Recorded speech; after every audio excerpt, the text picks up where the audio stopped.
There, Thanks very much. Hi.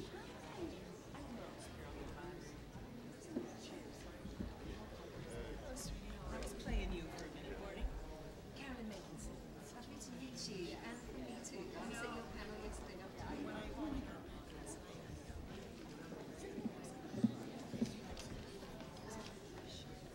Oh, it's one of those stage pages for our website. Now you've got real certificates. I'm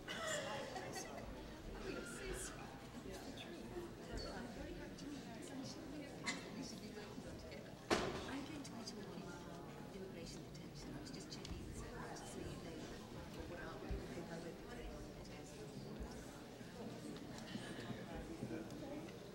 Drama of immigration. I'm going to read a little bit of hate mail I got. Oh my goodness. Should I sit here? Yes, well, you know, if you'd rather sit somewhere else, that's fine. But I don't want you first. Okay. Oh, Carolyn. I'll first. Yes, fine, absolutely, no problem. Yep, yep. So, yeah, so maybe you go second, and then you go third. And you can talk about the tea plantation. Yes. Okay,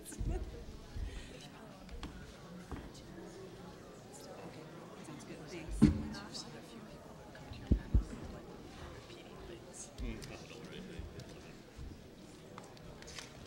Okay, so you each have like 10 or 12 minutes. You've all done this before, so and we'll have Carolyn go first and then you go second. And then Maria. Hinojosa. Hinojosa. Hinojosa. Hinojosa. You got it? You had such an extensive. I was like, okay, what am I going to say? So I just broke it down to just the senior course. Well, yeah, that's Is fine. that okay? That's fine. Is there anything special that you'd like to say? Here for the whole week. Because you, I mean, author. It's more like I'm just happy to be here. I'm so happy to see so many people. It's fascinating, isn't it? Yeah. Very hopeful. Yeah. Very, very hopeful. No, you know what? That's fine. I think there's going to be a lot of discussion. We'll have a lot of in and out, but I think it'll probably fill up and we'll have, I think there's going to be a lot of people with questions. So I think we'll go really fast and, Into the questions, that's fine with me. you know, I'll ask if you guys want feedback on each other's topics first and then we'll just open it up.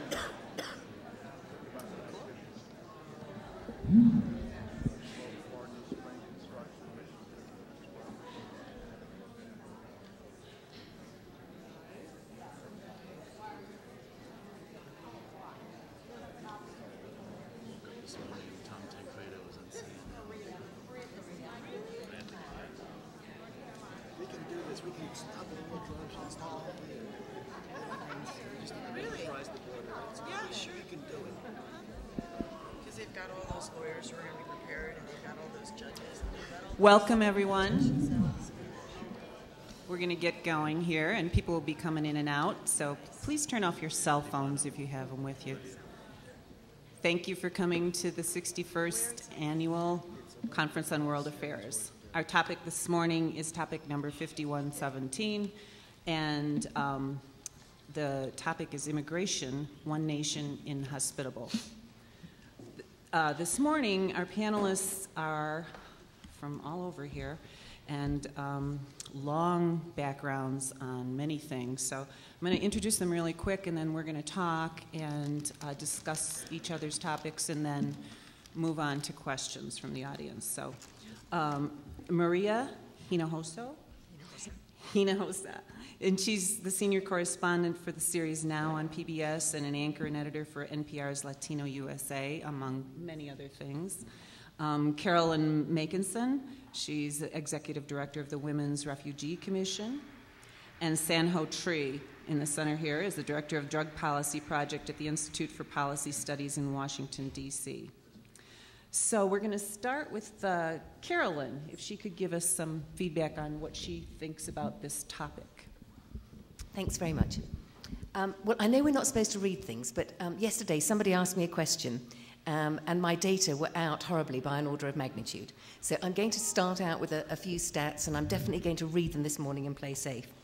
I will be talking about one particular aspect of immigration, which is refugees who are resettled to the United States, and also what we call asylum seekers, people who present themselves directly at the US border, asking for asylum because they're fleeing persecution. So in 2008, and this was the stat that I got horribly wrong yesterday, 62,000 refugees were resettled in the United States. And when they're resettled, these are refugees who have fled their homes, are living somewhere abroad, and the UN High Commissioner for Refugees hears their cases, maybe they're in a refugee camp somewhere, and decides that they have a sort of justified fear of persecution and that they need to be resettled and that the US is one of the countries that will take them in. So for a refugee, by the time they arrive here, in a way their case has been settled, and to some extent their pathway is easier than that of an asylum seeker. Now, asylum seekers, sorry, just checking for my stats on that too. In 2008, there were about 49,000 asylum applications in the US, and that's people who present themselves directly at the border. They may have managed to get on a plane, they may have managed to get on a boat, or they may have come up through South America and present themselves at the border. And roughly half that number were granted asylum last year. Now, that doesn't mean, because the sort of statistics, there's 49,000 for 1 year people presenting themselves, but it can often take a number of years for their cases to be settled. But still, if you think, maybe roughly half those cases are decided to be meritorious, you can see that many thousands of people are coming to our borders who are fleeing absolutely horrific things, and whose cases are decided to be just, and who are eventually allowed to settle here, and who eventually become refugees. What I want to talk about today is the process that those people have to go through. Before 9/11, if people were in immigration proceedings, because even though the people I'm concerned about, because of the nature of my organisation, are refugees and asylum seekers, they in fact go through the same immigration proceedings that other people, that I think Maria and Sanho will talk about. Anybody whose case is being decided goes through the same kind of proceedings. In the past, they would usually have been allowed to stay in their local community while their case was decided. Since 9/11, overwhelmingly, everybody is detained. Once they've either presented themselves, or maybe they're found in the community and judged not to have legal status, they're detained in prison-like conditions. And I'm going to talk about two of our recent studies, one on families who are detained here and one on unaccompanied children.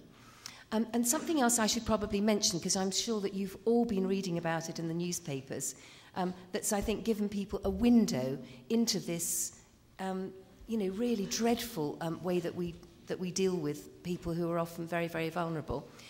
Has been a number of well-publicised cases recently about people who were in immigration detention who died because they didn't receive adequate medical care. And I'm sure that, these have been in the national papers, that many of you have read about them. I've also got one copy of both the reports that I'm going to talk about, so if anybody is really, really interested in getting into this in more depth, just come and grab one of these from me at the end. 2 years ago, we looked into the 2 family detention centres in the US. This is when families arrive together, and they might be in immigration proceedings, but they also might be our asylum seekers. And there are 2 places where they're held in the US. One is a nursing home in Pennsylvania, which isn't too bad. One is a prison in Hutto in Texas. It was formerly a prison. It's run by private contractors. The infrastructure had basically not been changed at all. It was surrounded by sort of barbed wire.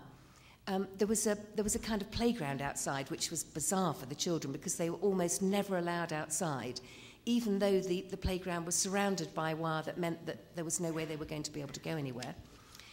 The families were housed in cells, just the original cells that had been there when it was a prison.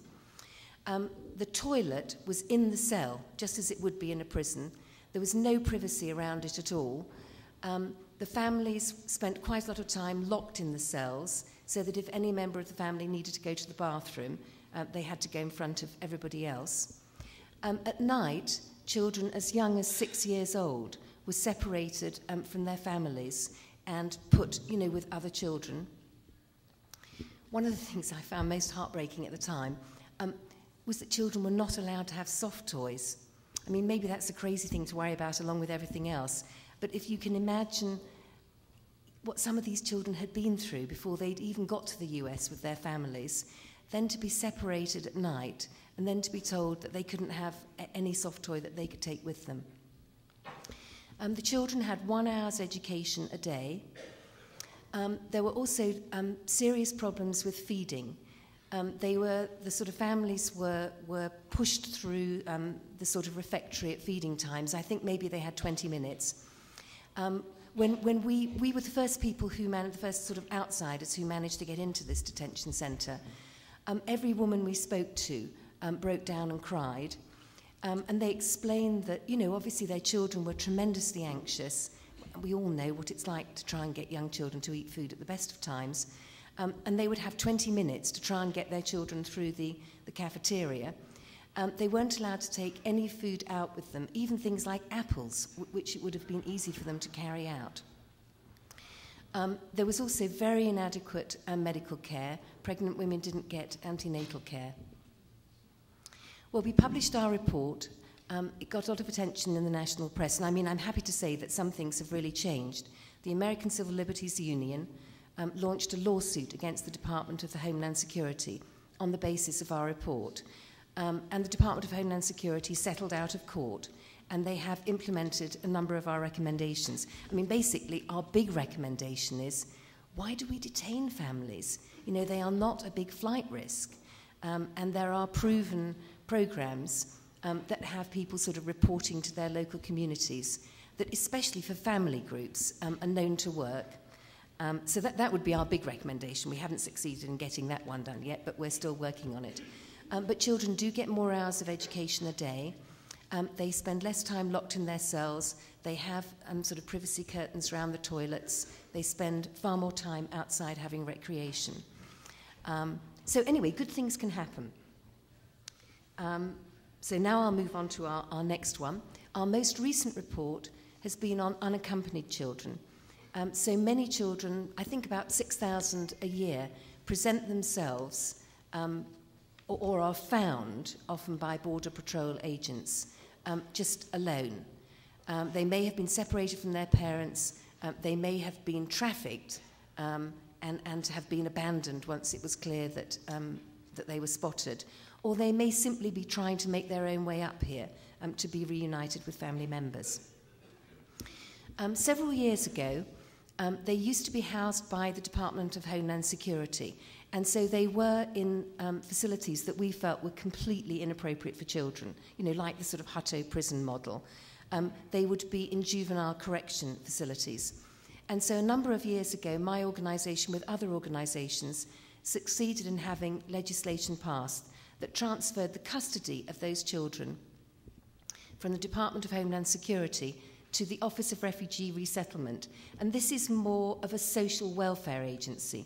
So the children are held in very different kinds of settings. They have very different sorts of professional workers taking care of them. And they're also not in the custody of the agency that's trying to deport them. And so over the last year, we worked with a large New York law firm that trained 40 of its lawyers to go and visit these children everywhere they were to see whether what we presumed would be a huge improvement in their circumstances had really worked for them. And we visited them in foster care, we visited them in shelters. Well, as you can tell, I'm a Brit, and the shelters, honestly, reminded me a bit of Brit boarding school. So it may not be absolutely the perfect way to grow up, but it was certainly an awful lot better than where they were before. And also some secure facilities for children who needed it. And so, in a way, that's another success story, that we do feel that change in legislation has brought about enormous beneficial changes for those children. But we are still very worried about two things. First of all, even though legally now the Department of Homeland Security must hand over all minors to the Office of Refugee Resettlement, they don't always do that. They are not transparent about why they don't do it, and they are not transparent about how many children they hold and where they're holding them. And we are extremely concerned about this, and so we're continuing to follow up. The second thing that we're very concerned about is that when children are apprehended at Border Patrol, legally they're supposed to be there for no more than 72 hours. First of all, we think that 72 hours is often violated, that they often are there for more than 72 hours. And secondly, the conditions at Border Patrol are such that no child should be there for more than an hour. They have no special facilities for children. Children are housed in cells. Sometimes they're housed in cells with adults. Often they're cold and they have no blankets. In one Border Patrol, and I don't honestly mean to criticise the Border Patrol people. I mean, I think they're simply not set up to deal with the tasks that they've been given. And some of them were wonderful people who said, I'm a dad, I've got kids at home, I'm doing my best, I've been out to get these children pizza. But the fact is that we are holding children in a setting that is completely inappropriate for them. So in one place, we mentioned that the children were cold. We were told that they used to provide blankets, but that the blankets became infested, and so they had stopped giving the children blankets. There are no facilities for the children to shower, and also we know that roughly half the children who make it to the US have been assaulted, or in the case of girls, sexually abused before they get here. And we know a lot about this because by the time they make it into the care of the Office of Refugee Resettlement, they work with social workers, and gradually they find out what their stories are. But One more minute, Carolyn. Fine, I'm just closing up. But in Border Patrol, where they may be for as long as 3 days or even longer, that they're not seen by any medical or social personnel, and they can't even take showers. And in my remaining minute, I will signal the next study that we're going to take on.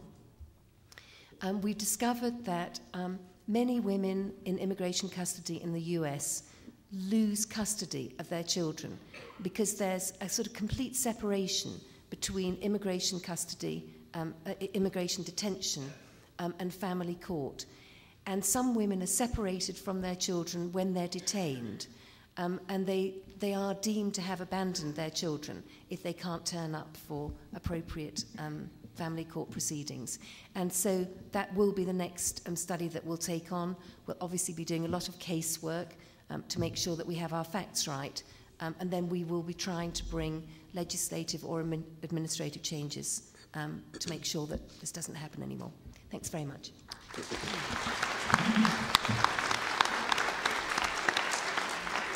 Thank you, Carolyn, and I'm sure we'll have some more discussion on that.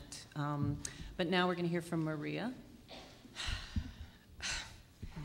Carolyn, thank you so much. Honestly, it's like I want to break down in tears. This is our country? This is what we're doing? This is what we're doing to children and to women? So I think that, having that picture is so important for us. Unfortunately, Carolyn, when we tried to get into Hutto, they wouldn't let us in. And that's the problem for the journalists, is that if we can't get into these places, we cannot tell these stories. And when they are privately run, and by the way, when you have a private-run immigration detention center, what you're talking about is making a profit off of a body. So you wonder why you have a series of raids that are going on. Privately run prison detention centers for immigrants are banking on the fact that they have a ready and able population that they can stock those prisons with so that investors can make money off of a body in a cell. And clearly that doesn't matter to them whether it's an adult male or a child.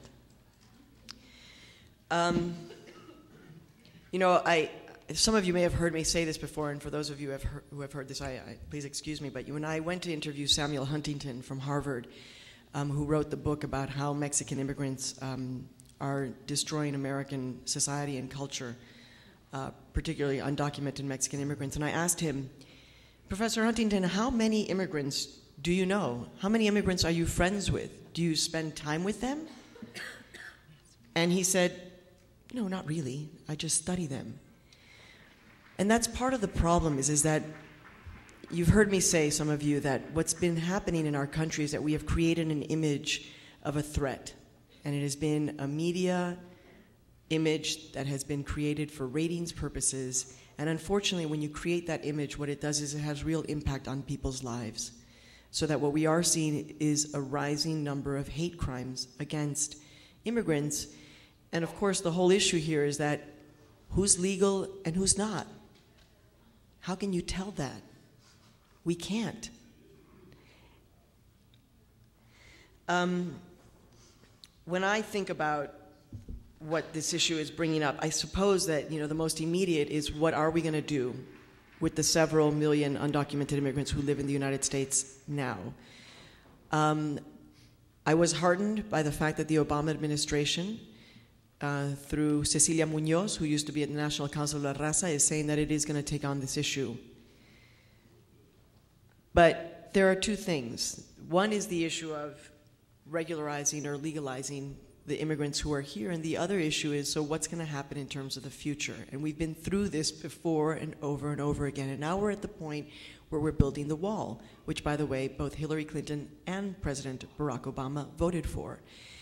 And if any of you have ever been down to where the wall is being placed, well, it's kind of silly. There are places where the wall, the idea of the wall is that somehow it's supposed to divide the United States from Mexico. What divides the United States from Mexico is a very curvy, wavy river called the Rio Grande.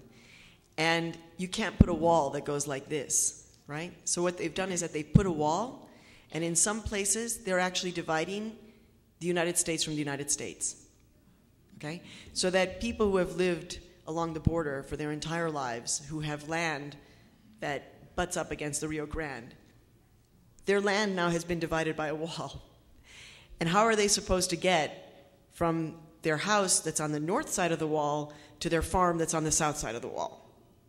And these are American citizens who, at this point, they have lost their land. We've been down there with several families who have lost their land. And when I asked the immigration official, the Border Patrol official, so we were kind of walking along the wall, and I was being all nice and sweet, and I was like, so tell me, sir, so how exactly is it that if you need to get from the south side of the wall, if you're on U.S. territory, to the north side of the wall, how are you supposed to do that? Because you're supposed to be able to get to your land. He said, well, we're going to have a gate inside the wall. A gate inside the wall. Okay, and how is that gate going to operate? Is there going to be a key?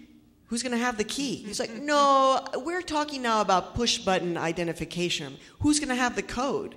What are you talking about? I mean, it's entirely ridiculous. And then, of course, the wall stops, because it's not a complete wall. The wall stops here, and there's open land, and then it starts again. And where we were down in Brownsville, it stopped actually right at the golf course, which is owned by some very wealthy people who I guess didn't want a wall coming through their golf course. And it was about to go through the University of Texas, Brownsville, but there was literally right through the campus. But there was so much protest that it ended up not happening. One issue that we all need to be aware of is that and I'll call them the anti-illegal alien groups out there, the problem that we have to be aware of is that they talk about the problem of illegality and breaking laws. And I understand that. Let's be clear that if you cross the border without papers, it is not a crime per se. It is a misdemeanor. It's not a felony. It's a misdemeanor. They say that the issues they have is all of these quote-unquote illegal people, and that's a term I do not use officially, and I'll tell you why in a second. But they say that you have all of these people without papers living in the United States, and this is an issue of, you can't have these many people who broke laws living in this country. and that's why they should be deported, which is interesting because I'm not sure exactly how you're going to go through the process of deporting 12 million people. The reality of how you go about deporting 12 million people. We don't have the capacity. We don't have judges. We don't have cells. We don't have lawyers. We can't do it. But they say that this is the issue. The issue that they are concerned about is the illegality or the crime that these people committed when they crossed.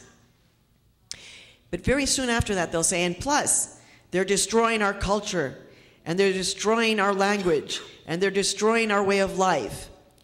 And what I have said to many of them is, okay, so let me just get this straight. If tomorrow the president were to declare by executive order that all of these undocumented immigrants are now legal in this country, what is your argument against them at that point? Because then they will be here, they will still have, be speaking Spanish, some of them. But you see what I'm saying? That there's two very different arguments and they're putting them together. One is a question of documentation, and the other one is a question of changing American culture. For me in the media, this is a huge issue, and although we cover it consistently on Latino USA, and we even get some bad feedback on Latino USA, people who say, look, this, not all Latinos are recent immigrants, and this is not the only issue that concerns us. But when I try to cover this issue on PBS, it's really hard. The broad public television audience that you may assume is quite liberal, and this particular issue is not. And so even for me to try to get our show to cover this story is something of a battle. And you should know that. And those of you who watch now, please write in and say you want more coverage on this issue, because what happens is that when we do this, like in the past 2 weeks when I covered Sheriff Joe Arpaio, this is the kind of hate mail. And I usually don't read it because I don't want to be saddened, because I'm just a human being. But because I knew I was coming here, I wanted to have a sense of what the reaction was. So this is one email. Why do you always, this is my interview with Sheriff Joe Arpaio from Phoenix. Why do you always send the Hispanic reporter to do the shows on illegal immigration? That is so racist. And when she says Latinos, why does she have to switch to a Spanish pronunciation when she uses the word in the middle of an English sentence? That is so pretentious.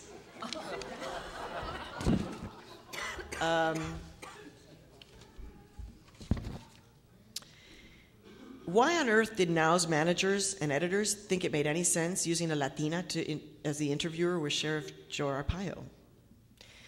Ms. Hinojosa's persistent efforts at diluting the seriousness of illegal with undocumented were only too transparent.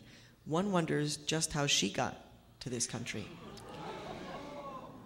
Yeah, it's kind of hurtful. How much time? About a minute. I have so much to tell you, but I know we're going to open this up for conversation.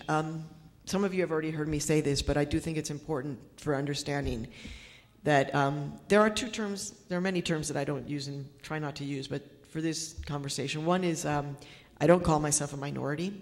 I don't think that that's an appropriate term for the country that we're living in now. My children have never heard me say that we are a member of a minority group, and I don't feel like I am. And that, I think, is important for all of us to understand that the future of this country demographically does look quite different, and we all have to kind of sit and think about what that means to us in the context of the history of this country, and the fact that it has always been changing, and how prepared are we to deal with that change on a very deep personal level. The other term that I don't use is illegal immigrant, illegal alien. And I didn't learn that from a radical Latino professor in college. I learned that from Elie Wiesel, the Holocaust survivor and Nobel Peace Prize winner. And he said to me, once you declare a population illegal, that's how the Holocaust started. And so what's happened consistently over the past several years, and we can see through everything that Carolyn has said, that it has created this segment of population that somehow is less than, means less than, is worth less. And Joe Arpaio, the sheriff, has clearly made that part of his MO when he dresses these undocumented immigrants that he's detained with pink underwear and pink socks, and he makes them work on chain gangs publicly so that everybody can see them. That to me sounds like the beginning of, well, you fill in the word. Thank you so much.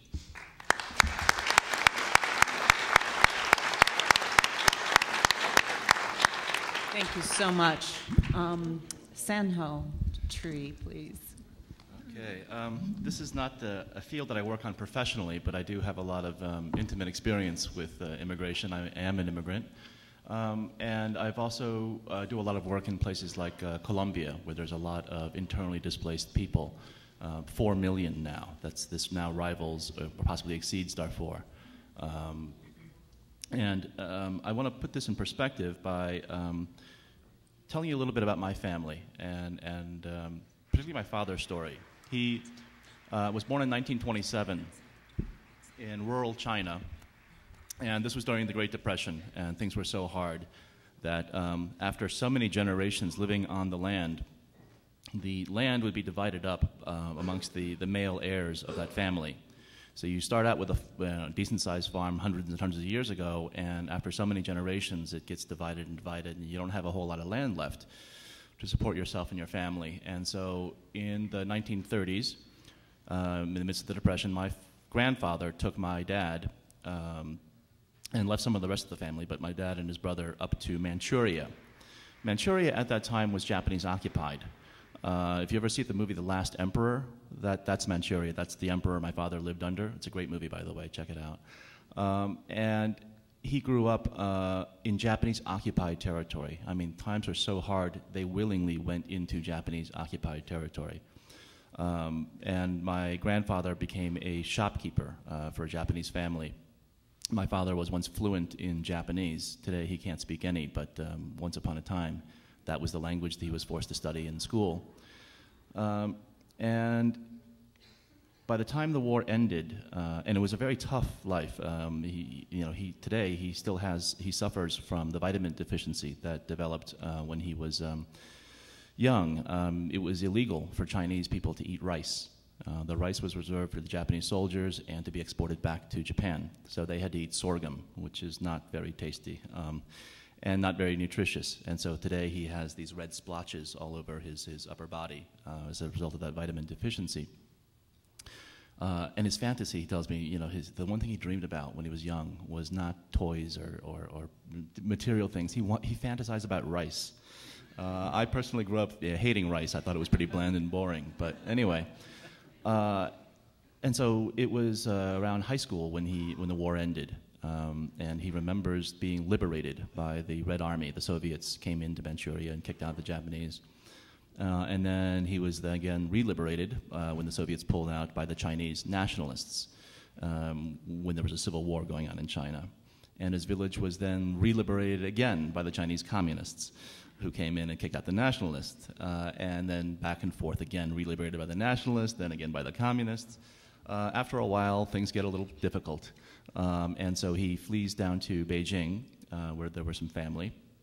And by the time the revolution finished in 1949, he was one of the millions of people who fled to Taiwan on a ferry boat, he and his older brother. Half the family stayed in mainland China, the other half went to Taiwan.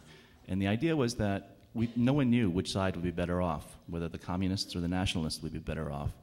And so this was a gamble, that whatever happened, at least half the family would do well. And so the young ones who didn't have businesses or families went on the ferry boat to Taiwan, and the ones who did stayed in China.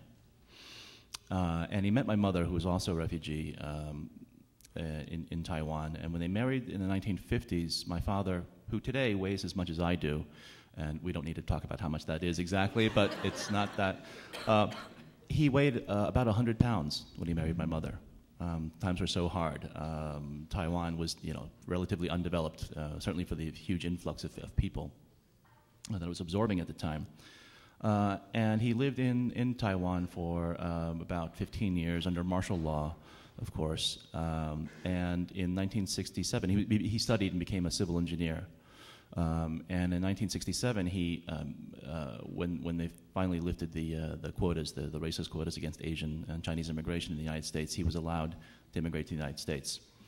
And he left the rest of the family, left us in Taiwan, so he could come to the U.S. and try to earn enough money to bring the rest of us over. So he worked for 2 years in Washington, D.C. as an engineer. So that when I was, he brought us over when I was 4.5. So I came to the United States in 1969, to Washington, D.C. And we were separated for 2 years. It was very, very hard on the family. But that's, and he lived with extraordinary hardship. He would describe, what it was like to be to live alone and to scrimp and save. And he went hungry very often just to save every penny to be able to bring the rest of us over. And then we grew up, we moved to the suburbs of Washington, D.C., Northern Virginia, soon after we arrived, because the schools were better. This was right after the 1968 riots in Washington, D.C. The city was kind of burned out. There was, the conditions were not great, and the schools were not great. So, of course, the all-important thing growing up was education. And my parents, if you thought they sacrificed a lot during the war and all this stuff, they really sacrificed in order to catch up and save enough money to send the rest of us, the 3 kids, to college. And today he is retired. He retired with a nice house in the suburbs of Washington, D.C. And this is someone who grew up in a traditional, Chinese house in a rural area with a mud floor. So that span of life, the things he's witnessed and done, boggle my mind. And you think this would be an incredible story. I should know. I should have known this a long time ago. I didn't really appreciate it until about 10 years ago, when I first made my first trip to Colombia. And I work on drug policy, but I also met with groups of IDPs, internally displaced persons. Colombia has a population of about 43 million. About 4 million are internally displaced, almost 10% of the population. Imagine if Hurricane Katrina had displaced 10% of the United States, how catastrophic that would be. That's considered normal in Colombia. And meeting with these displaced peoples made me realize for the first time that I am a product of displacement. My parents met because they were refugees. And they displaced themselves from one village to one city to Taiwan, to the United States, each time having to start over again, very often with nothing more than a few coins in their pocket, not knowing where your next meal was going to come from, and always working so hard. And it was the experience of seeing these children in Colombia and wondering, that could have been my parents. And the children they have could end up to be me someday. That's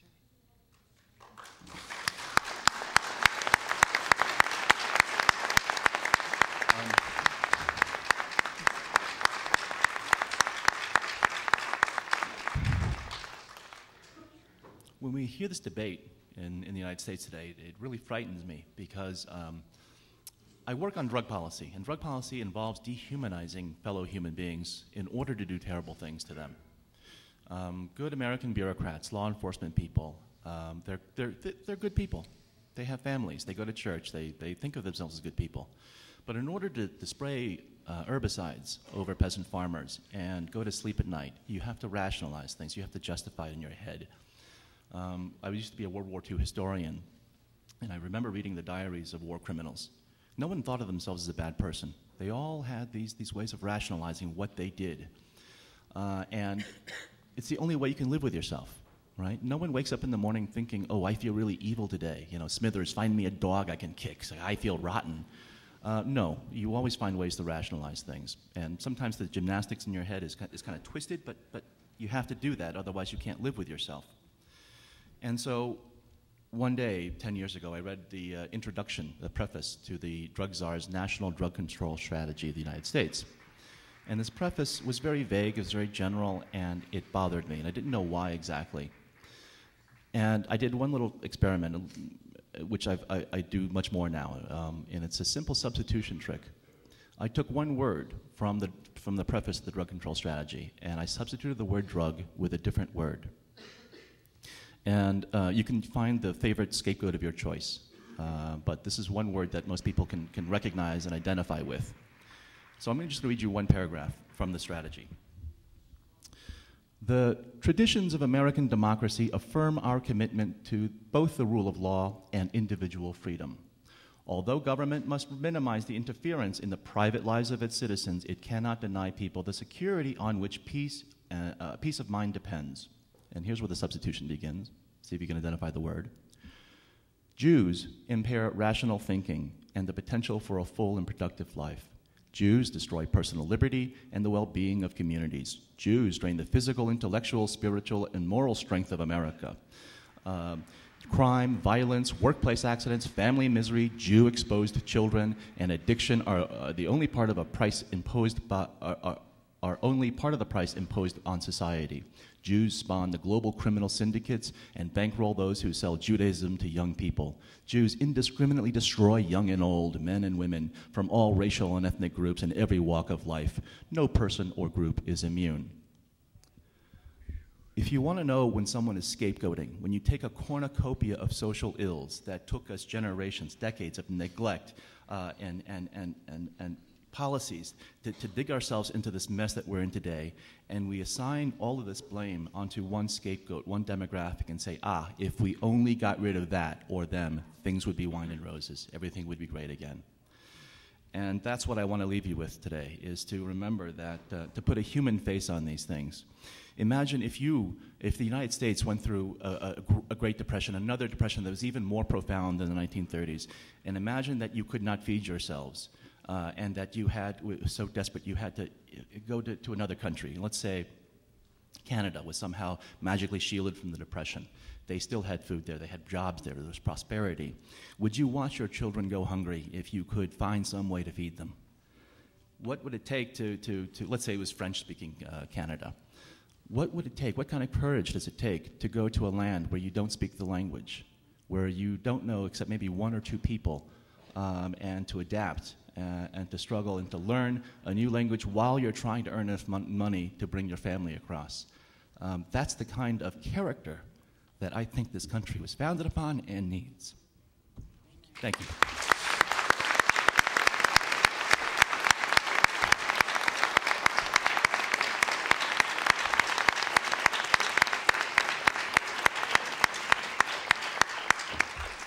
Thank you so much. It was very interesting.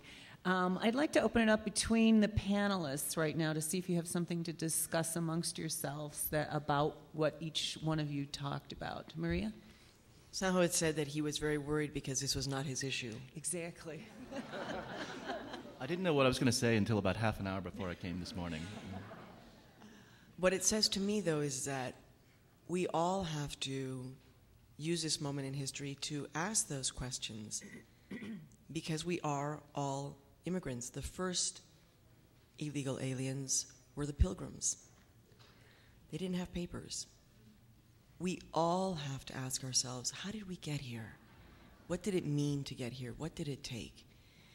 And I do think that it's true, you know, that kind of heroism that is displayed when you make a decision to leave everything you know behind and come to a place that you know nothing about is extraordinary.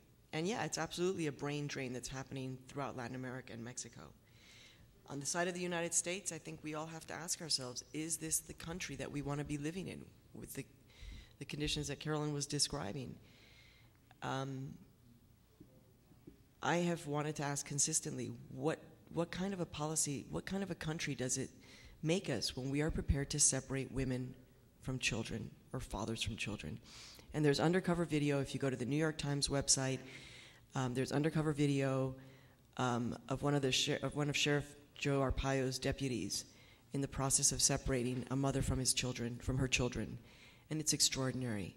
And when I asked him about that, he said, "Well, at least my deputy gave the mother a phone so she could call and have somebody come and pick those kids up. That was an amazing thing that deputy did to give her a phone." And you see the kids, and all they got were two soft, stuffed animals. And he was proud of the fact that at least they got those stuffed animals. Can I add something? Yes, please do. I don't want to get too far out ahead because this is our new report, and we're very careful about collecting data. But we already have one case of where a woman was pulled over, I think for a minor traffic offence, and she was in the car. Her two young children were in the back of the car. You know, maybe they were 8 and 11, something like that. She she was taken off. She was taken off to immigration detention. And I think there was some other person around at the time, but who was not really in any custodial relationship to these children. But maybe that gave the law enforcement person the sense that he wasn't just leaving these children alone on the highway. But anyway, this other person who was not related to the children walked off, and they were eventually discovered in the car on the highway at 3 a.m. And we know that we're going to find, we're beginning our research now, that we're going to find other cases like this. And I'm sure it won't surprise you all, because we know what happens with all of these immigration raids, that absolutely no thought whatsoever is given to what happens to children when, their school day ends or whatever it is. And I think we're just going to find some appalling cases. So indeed, maybe he's right, that wasn't the worst that could have happened. It's unbelievable. Actually, I do have something I'd like to ask the panelists. Is that? Well, I'm also very happy to hear that President Obama is going to get back to comprehensive immigration reform. And I would love to see it succeed, but I think that it's going to be at an incredibly difficult moment. And I suppose I want to know what advice either of you would have for how he might frame these issues.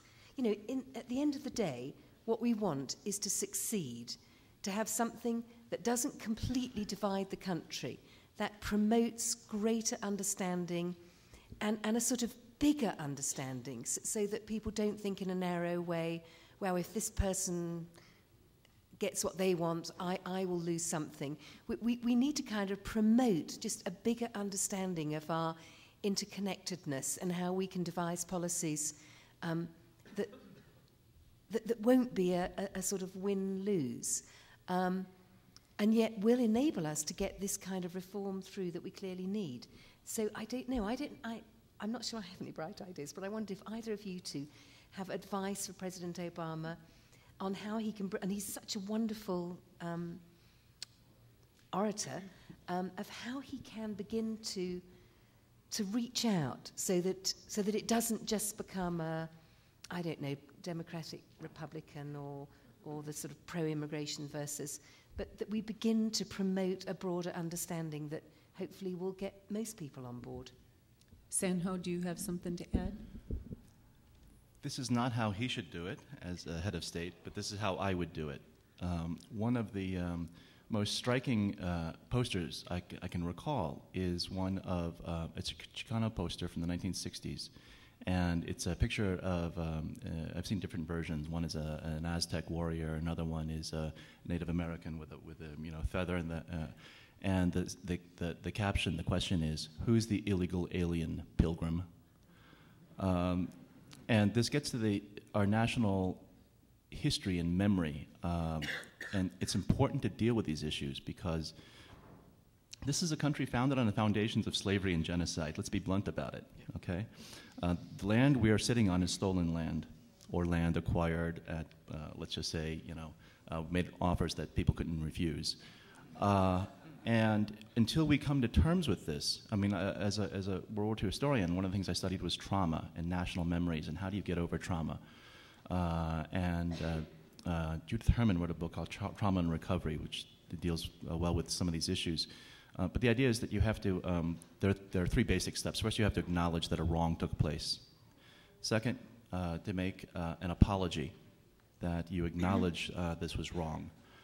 To the party who was offended, and then to make amends, some sort of reparations, be it symbolic or material, but something, some gesture, and only then can you move on and begin to move forward. Otherwise, the repressed horrors become a rotting corpse, a pink elephant in our national living room that we keep continually sweeping under the rug, and it festers and it comes up in very ugly ways. And so until we acknowledge our own capacity to do wrong, to do bad things, and we will always have the temptation to project all evil elsewhere, to scapegoat, right? This myth of American exceptionalism. God bless America, parentheses, and nobody else. Why is that? And so there's an old African proverb that says, he who throws the punch never remembers. He who receives the punch never forgets. And so this history is important. It may not be important to you. You may not think about it more than once a year, if at all, but someone else is thinking about it. And until we deal with these festering wounds, we're going to find ways to scapegoat these problems on other people.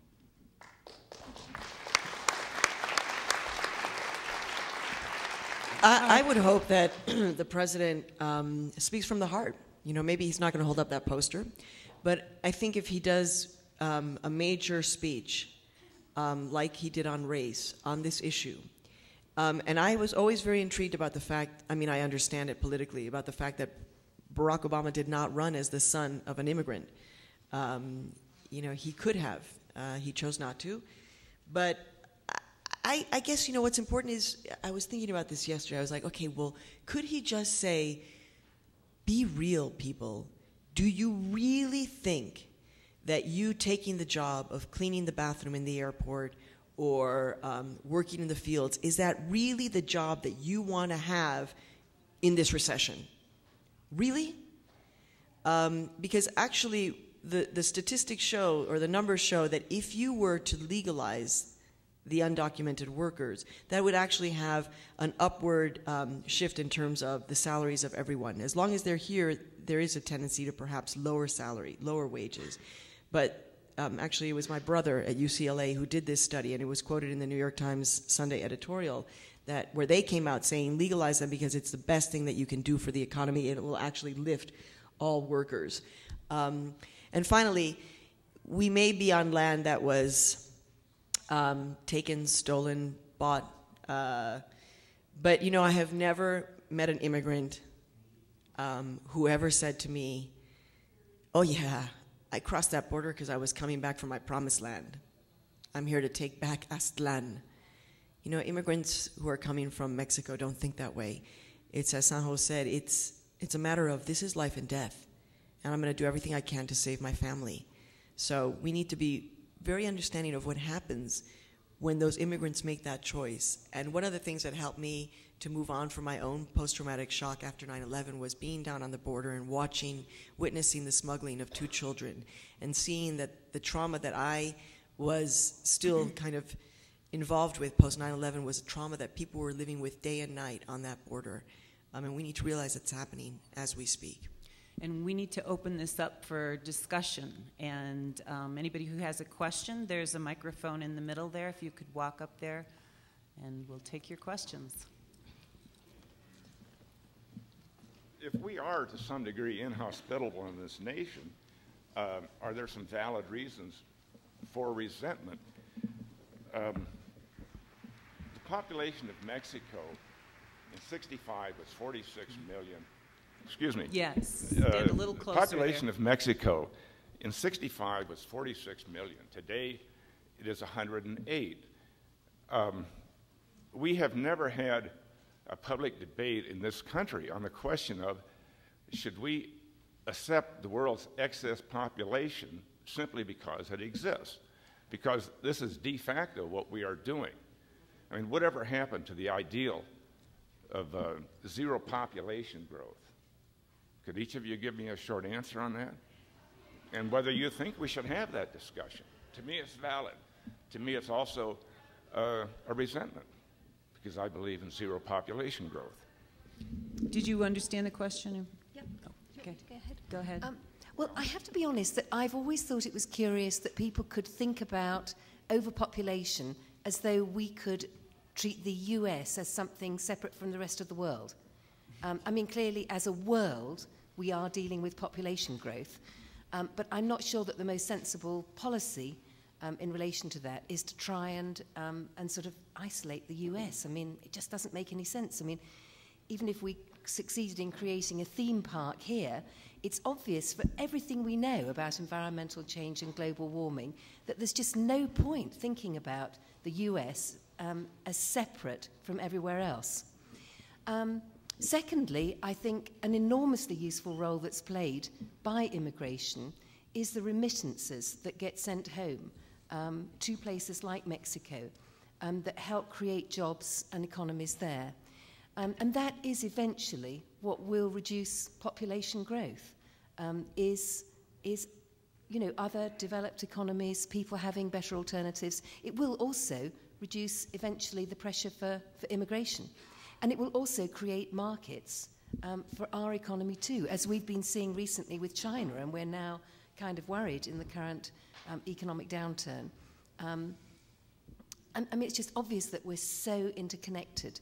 So I think we can't have a solution that implies that the US could just kind of go it alone and be okay. It just wouldn't work. I do think that there is a valid question to be asked to the Mexican government, specifically the Mexican government. Where are you? Who asked the question? Can you raise your hand? There you are.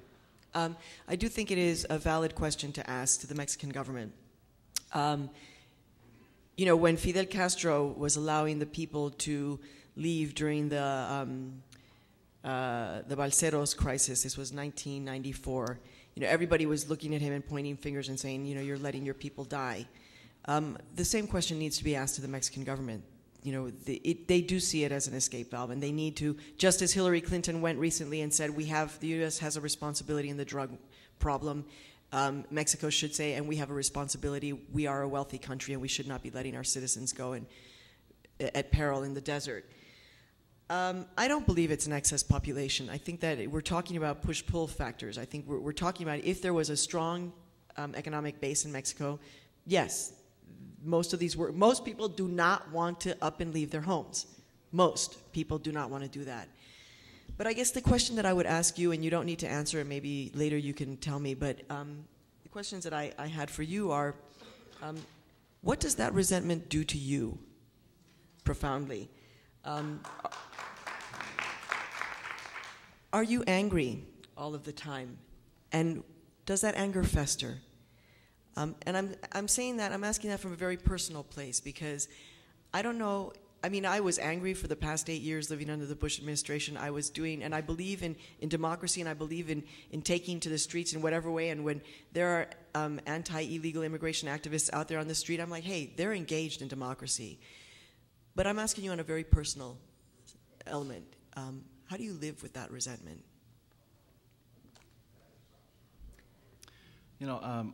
I come from a crowded place, in Asia. If you ever go to China or Japan or India, those countries are crowded and their resources are very taxed. When I come here, I fly over, land that's not exactly that, densely populated. I don't feel claustrophobic in this country. I don't know. There's no water in that land. But this country has such enormous productive capacity and ability to sustain a much larger population than it already does. Now, imagine if the original colonizers of New York, which used to be called New Amsterdam, the Dutch, do we really have to accept all this flotsam and jetsam from England? All these people got kicked out of every respectable country in Europe. Why do we want these people? They were thrown out of their countries. Or the French-speaking peoples who originally colonized parts of this country. What if they felt the same way about English speakers, or the peoples the Spanish speakers who once, colonized this area? I don't know. I don't know the answer, but I'd be curious to see what your ancestors were treated and when they came to this land as the first English speakers. Let's move on to the next question. You talked about displaced people, dehumanization, and our children and mothers being separated. This isn't happening now, it's happened before. It happened to the indigenous peoples, of which I am a product of. So when you ask the question, is this the country we want to live in? It is the country we live in. This isn't new. These things that are happening to immigrants have happened to my people. My mother and father were taken away from their mothers and put into boarding schools, having their language taken away, their culture taken away. So it's not the first time this has happened. So one of the solutions to this would be, as you said, Mr. Tree, is to look back on this nation's history and how it treated the first people who were here, to look at those policies of reorganization, to take them away from their cultural connection and put them into cities, to make them civilized people. We were civilized. We are civilized. We are a cultural connection. We have our languages. We have our ceremonies and stuff still intact. We survived it, and I think Mr. Tree and the rest of you are products that you can survive these atrocities that are happening, not just to recent immigrants, but to also that has happened to indigenous people as well. Thank you.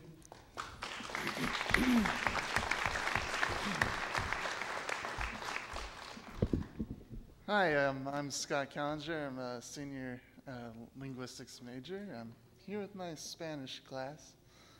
I had a question because I read something in one of our local papers. You guys might have read it. It's called Westward. I have an excellent satirical columnist named Gustavo Arellano. He writes the column The Mexican, or Ask the Mexican. And he spoke of one class of people that he could not disrespect, and that was undocumented college students. And I thought that was kind of relevant. I'm a college student, and he explained that because they don't get financial aid, they usually have to work a couple full-time jobs just to come here to get the opportunities some of us don't get. And I think it's important. Did you have a question in there too? Yes, I did. Okay, he thank did mention something that I had never heard of before. It's called the DREAM Act. I just did some research on it on the internet. It was introduced in 2001. I never heard a thing about it, and we recently elected a congressman who reintroduced it in Congress, Jared Polis. And I was wondering if you guys had any comments on this kind of solution for some problems that our immigrants are facing. If you had some comments on the DREAM Act. Thank you. Right, the DREAM Act essentially says that for young people who were brought here as young people, essentially without having a right to say if I want to come to this country or not and live without papers, that if they are going to in-state college or a state college, that they should be able to pay in-state tuition rates. It's extraordinarily controversial. It didn't move in the Congress when it was first proposed because it was so controversial. I know that also in New Jersey, Governor Corzine also just brought it back, and I turned on the radio, and it was just, the flaming anger over this issue. But, the fact is that there are undocumented kids who have grown up in this country, and some of them don't even know it. In fact, one of the stories, Carolyn, about somebody who died in one of those detention centers was actually a German kid who looked just like you, and didn't know that he was here without papers. And he got, actually it was a felony that he was stopped on, or that he was caught for, but he ended up dying, and he was about 27 years old, looked just like you. But the DREAM Act, again, it's going to be you all who are going to have to get involved if you believe in this or not. At this point, it will be probably reintroduced at some point, and you all have to become engaged and get in touch with your members of Congress. Thank you. Go ahead. One of the core values of this country and Western civilization is that you don't punish the children for the sins of the parent. Whatever they may have done, there is no more fundamental definition of innocence than a child. And children should never be punished for these things. And I'm reminded of Maya Angelou's poem at Clinton's inauguration. There's a line in it that I used as the quote that opens the book I co-authored on World War II and the atom bomb. And she said, history, despite its wrenching pain, cannot be unlived, but if faced with courage, need not be lived again.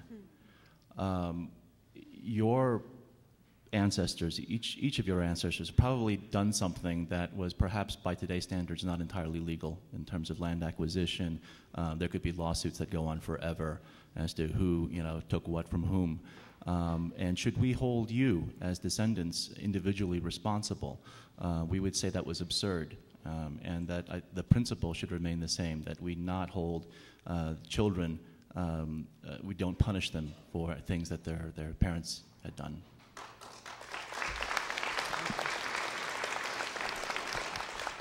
Go ahead. After a week of listening to these wonderful speeches and panels, my big question is, what can I, as one person, do? Good question. It depends on where you're comfortable. You can either work at, I've heard that there's an amazing community-based organization here in Boulder that's doing wonderful work, people to people. You can get involved by calling your member of Congress consistently. One thing that I've talked about over and over again, some of you who have been at other panels, is that there is this entire population that does feel invisible, and at this point lives in fear every day. Because, by the way, the immigration officials can come to your home, and without a warrant, they can come into your home. Okay, so now my husband is an immigrant from the Dominican Republic. I came here from Mexico, but they could come to our door and say, well, he looks illegal, I suppose. We would know to not open the door and let them in. But what I say is that, sometimes it's just recognizing, seeing the people who are around you, who most see invisible, and acknowledging them. Acknowledging them. If you have children, if you have grandchildren, this is what I do with my own children. I speak to them. Hola, buenos dias, how are you? ¿De dónde eres? Where do you come from? What languages do you speak? Oh, you speak Nahuatl, Zapotec? Amazing. That, and that's not enough, but that is one thing, to let them know you see them, and to teach your children and your friends, and when your friends make comments that are unsettling for you, to step up to the plate and say, you know what? Please don't talk that way.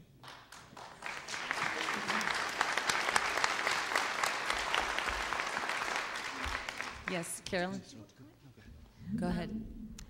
Also, for organisations like mine, the Women's Refugee Commission, we love people to sign up with our organisation so that when we want to get the public to take action, that they're sort of ready, primed, and we can email them and say, this piece of legislation's coming up, we want you to get in touch with your senator and congressman.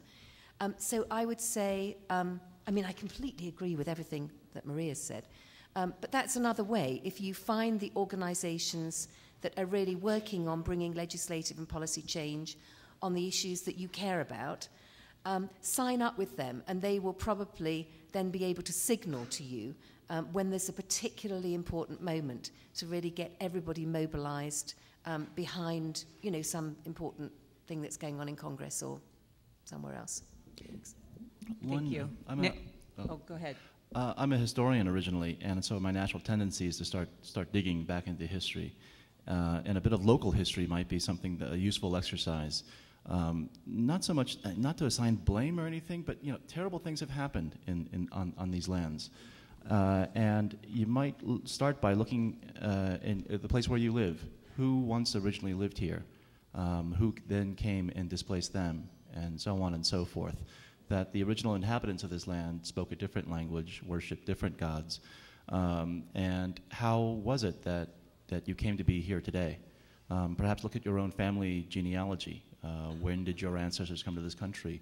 What must have their lives have been like? What difficulties might they have faced? What might have led them to leave wherever they came from? And it's not not to assign blame or anything, but to help us understand a little bit better in the context of what we're debating today, how it is these changes have come to be. Because until we deal with this tendency to sweep all of these things under the rug and not deal with them, our national soul will never find peace until we begin to come to terms with that, I think.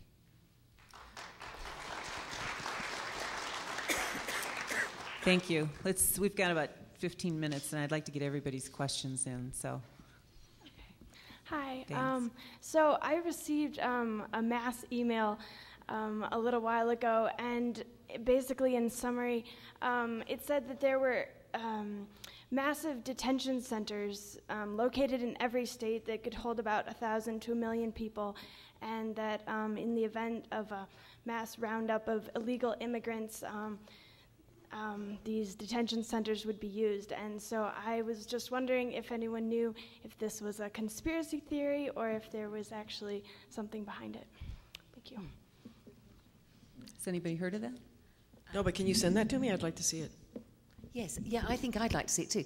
As far as I know, I don't think that's true right now, but I would say that we are very concerned that right now there are only the 2 family detention centres that we studied, and obviously our main object was to say this isn't an appropriate way to treat families in immigration proceedings, and it isn't necessary. And so really we were hoping that we could shut these 2 down.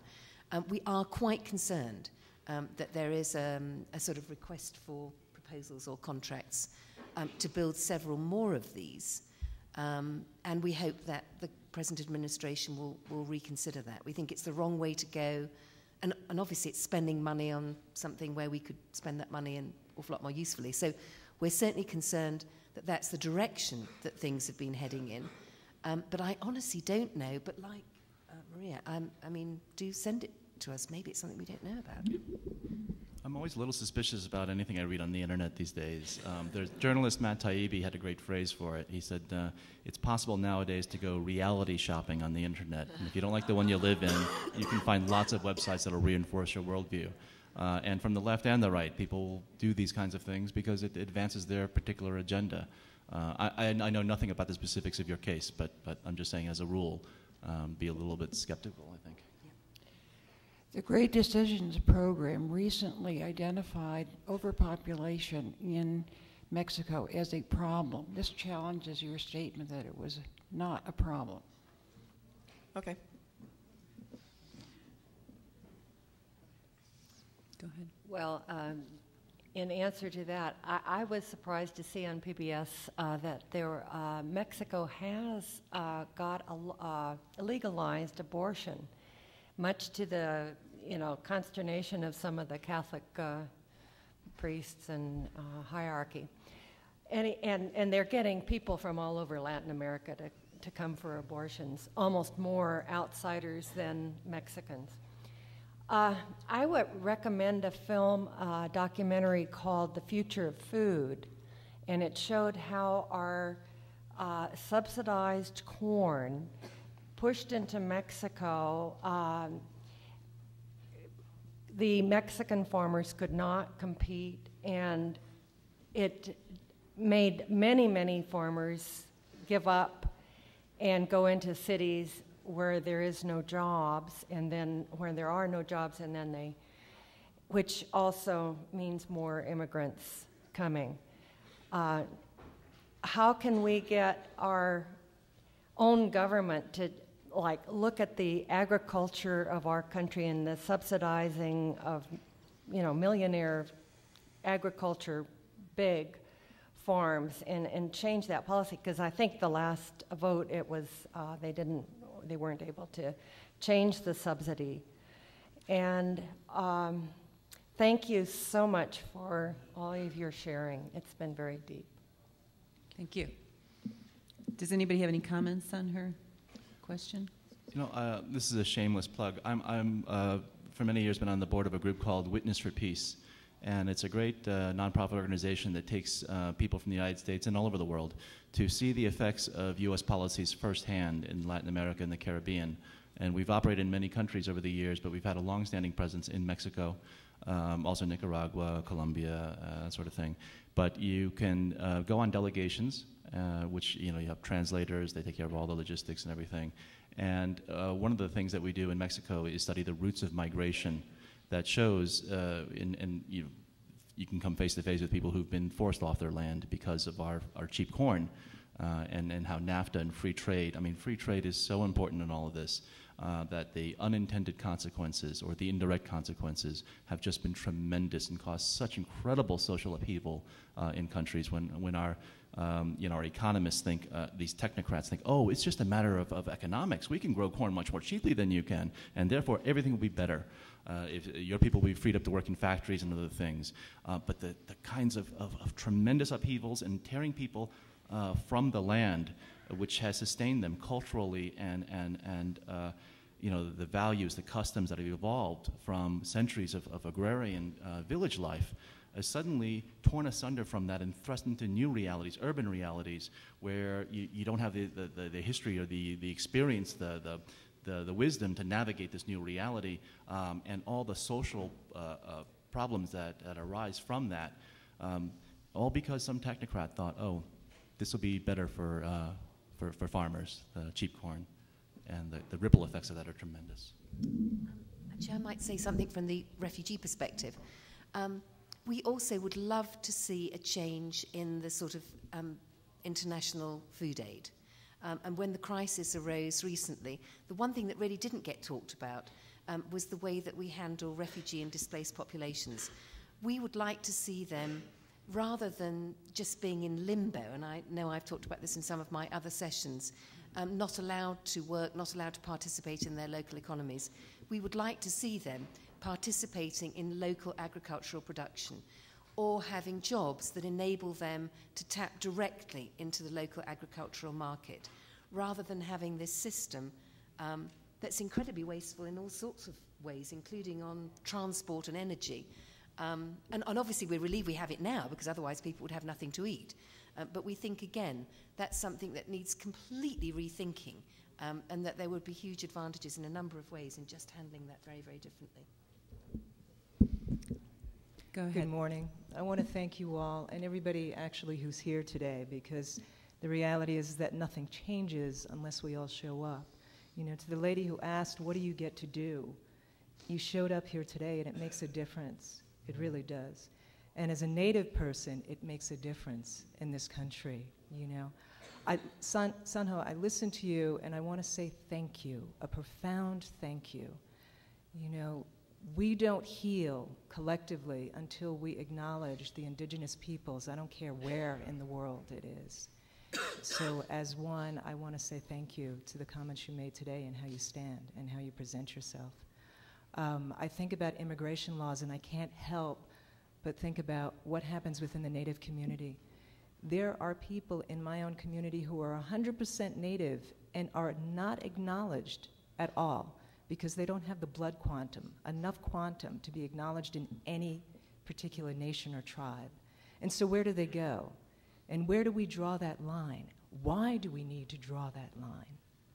Do we not understand the connection between each and every one of us here? And I'm constantly reminded, there's a quote of Gandhi's that says, "He who does not see God in the next person he meet need look no further." We have to remind ourselves of that. Look deeply into the face of that person and into their eyes. How can you possibly say no to them? So thank you all for being here today. Thanks for your comment. The writer, the wonderful American writer Sandra Cisneros, when I was doing a story about multiculturalism, and I asked her, this was many, many, many years ago, and I asked Sandra, I said, what is your definition of multiculturalism? And she said, multiculturalism means being able to see yourself in the person most unlike you.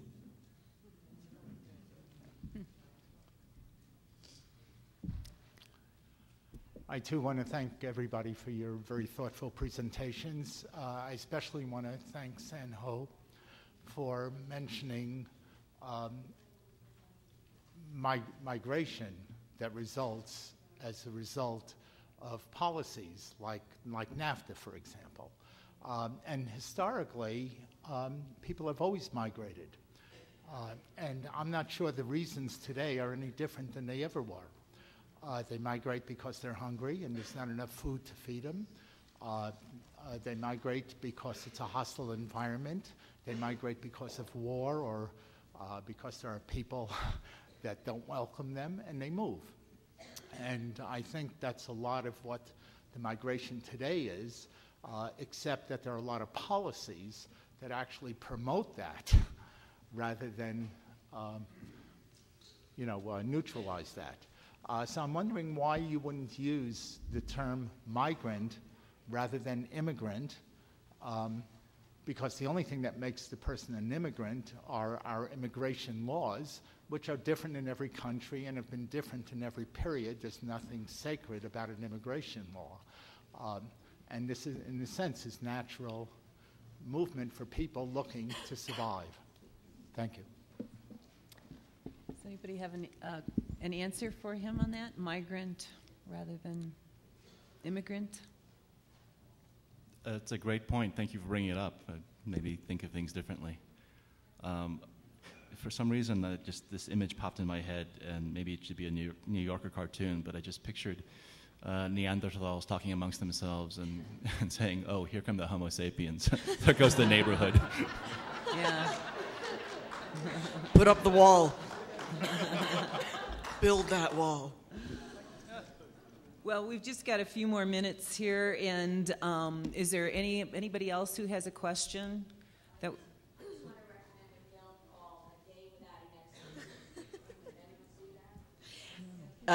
Yeah, A Day Without a Mexican is a film that was actually made by a couple of friends of mine. My brother's actually in it. He's Professor Hassan. I know, it's very funny. Well, that means that we've actually ended up having to trace a little bit of our own Arab and Moorish roots because he plays Professor Hassan.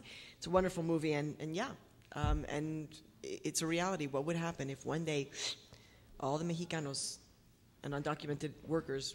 I'm sorry. Okay, go ahead. Yeah, I just wanted to, I don't have a question. I wanted to recommend a summer vacation. I'd say with No Mas Muertas, no more deaths in Arizona. You can spend a couple of weeks, I did that 2 years ago, walking the border and leaving food and water for people who are coming across the border.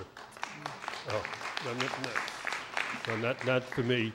And the reason I did it was my father, I'm an immigrant also. I came here when I was 2 years old.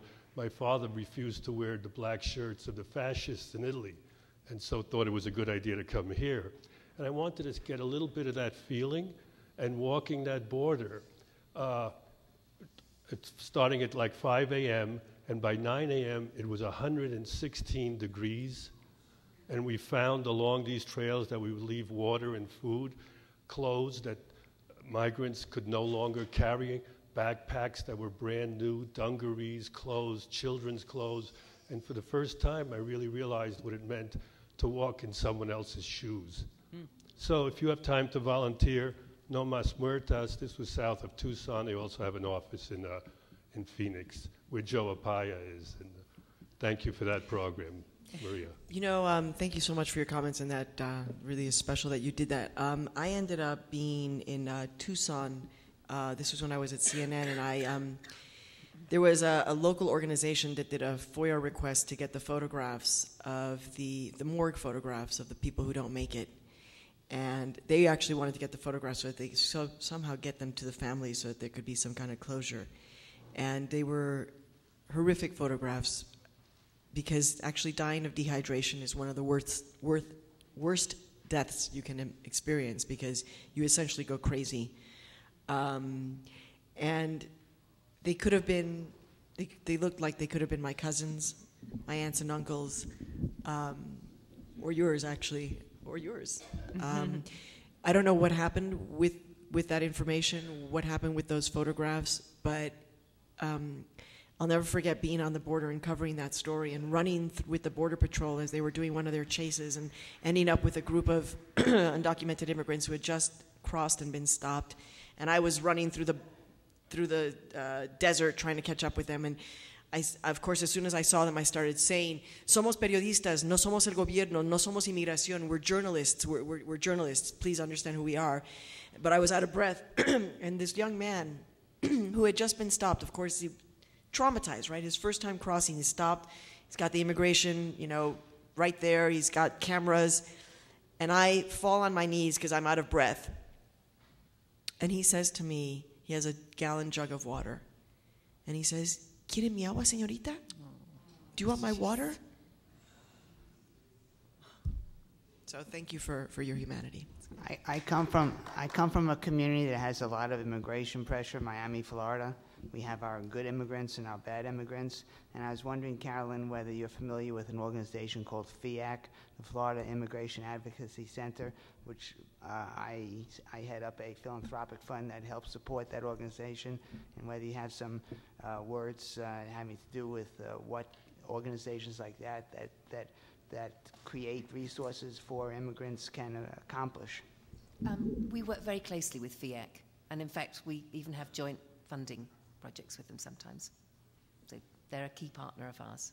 Yes, it's an amalgamation of the legal community and the philanthropic community, and it's very effective. Thank you so much, all of you, for coming this whole week, but for today's especially. This was very interesting, and I enjoyed meeting you. Thank you all.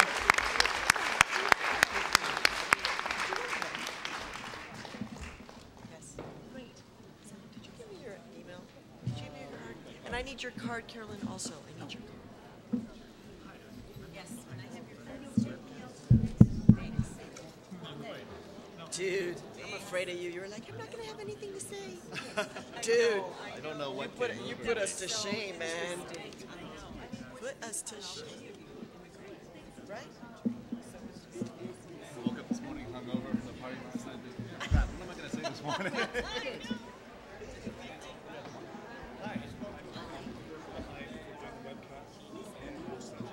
Oh, yes. That's wonderful. Grew up with her. Oh, I just gave it away. I'm so sorry. But just go on our website. I've just been carrying it around. I gave it to Maria. Yeah. Look at it later. I've been carrying all these things around, and I thought that's really sweet.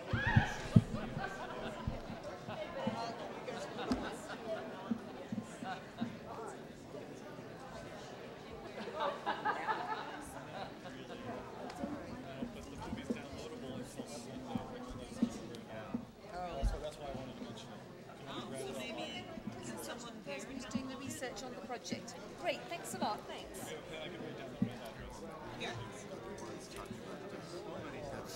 Alex Jones. Where are you going next? Same thing I should tell you.